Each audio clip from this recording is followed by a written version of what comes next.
What is going on, guys? Welcome back to the channel. Welcome to today's video. Now, as you can see from the title, we are going to be doing a price breakdown on the blue low mileage Ford Focus Mark II. Now that is sold, so we've got accurate numbers. We're not guessing at what we're going to be selling it for. It is sold. So I thought now would be a good time to go through the numbers, tell you what I bought the car for, the parts that was involved in getting it back to a drivable, good, roadworthy condition that the car deserved to be in, because like I said, it was very, very low mileage and we had to put the time into that car to see a return. Now, excuse the wall behind me, it's not my doing. I haven't got round to painting, so I've just been busy, so excuse the wall, adds a bit of character. So let's get into it. Now, I bought this car from British Car Auctions, BCA, and I purchased the car including all the fees for £1,170.30. Now, I did think that that was quite high. This was the first car I bought from British Car Auctions. The hammer price was £700. I didn't realise that the fees and so on would be quite so much. So it did leave me with a bit of a challenge to flip this car and make a reasonable profit. So I didn't know what the fees were going to be until I bought the car. I've bought quite a few more since, so I've got an idea now. So it was £1,170.30 all in. When I got the car, it drove okay. The clutch was very, very high, so the clutch did need doing, hence why the car was in the auctions. Probably the previous owner knew that the car was sort of needing a new clutch, so they wanted to get rid of it before they had that expensive repair bill. So we bought just a cheap clutch kit. It was £80. It was nothing special. The car is, 19 years old. Like I said, it is very low mileage, but it is still a 19-year-old car. So we want to keep the costs down. We want to do a proper job, but we want to keep the costs down to maximise profit, and that's what we did. So the clutch was £80. Then the passenger's mirror sort of held on by duct tape. I've actually got the old one here. So as you can see there was a big crack on there. So little things like that, it don't cost a lot to change. So I purchased a new passenger side mirror, and that cost me all of £20.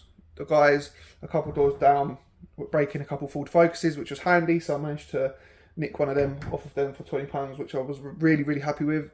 There was a knock coming from the front suspension, sort of when you're going over bumps and stuff. There was a knock, and on the MOT advisory it did say that there was the drop links needed doing. So bought a drop link. It was only one side. You are supposed to change both, but the other side, the passenger side, was okay. It probably will need doing in the near future, but we wanted to get it to a stage where the car is ready to be sold. It's an old car, like I keep saying. I've got to stop overdoing it and spending too much money because this is my business and I'm here to make a profit, but I'm also here to provide a good service. So we got one drop link, that was £15. So that was sort of everything that needed doing. We give it a wash and stuff, but I think that comes to about a £5 if that.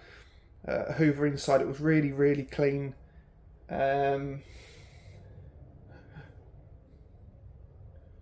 Now, the car did have very limited service history. It came with the logbook and a few bits of paperwork, but there was no service book and whatnot. So I did check the oil, it all looked okay, so I didn't decide to do a service. I then told that to the new owner that the service looked like it had been done. He checked for himself, he brought a mechanic along, and they was happy with the state of the oil, so that was good.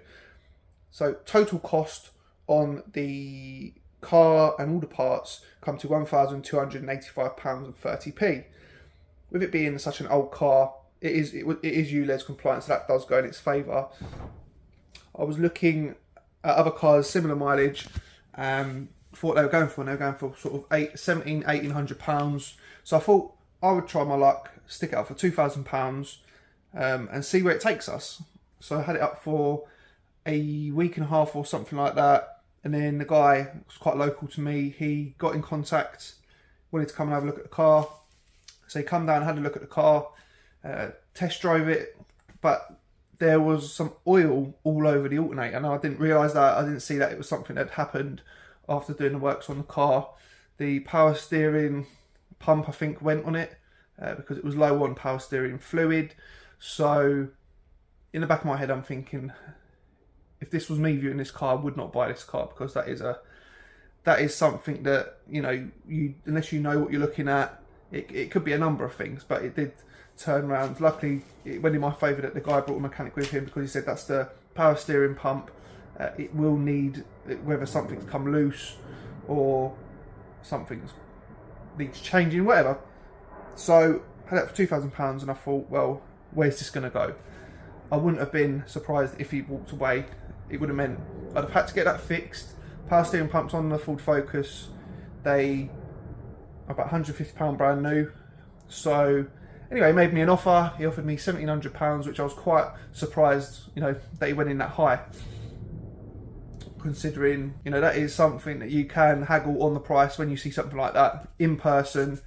It sort of does have you backed into a corner, and you then having to make a decision on what you do, whether you get it fixed or you take less money, and they get it sorted. So we agreed on £1,750, which I was more than happy with, because ideally I would have wanted £1,850.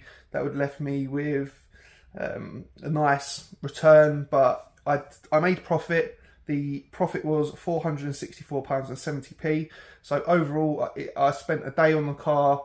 So my labour for fixing the clutch, the mirror and the drop link paid me £464.70. So I'm happy with that. That was a good day's work. It was well worth it. Obviously not taking into account going to pick the car up, but the car was only 20 minutes away. So that was nice. That was a nice little job.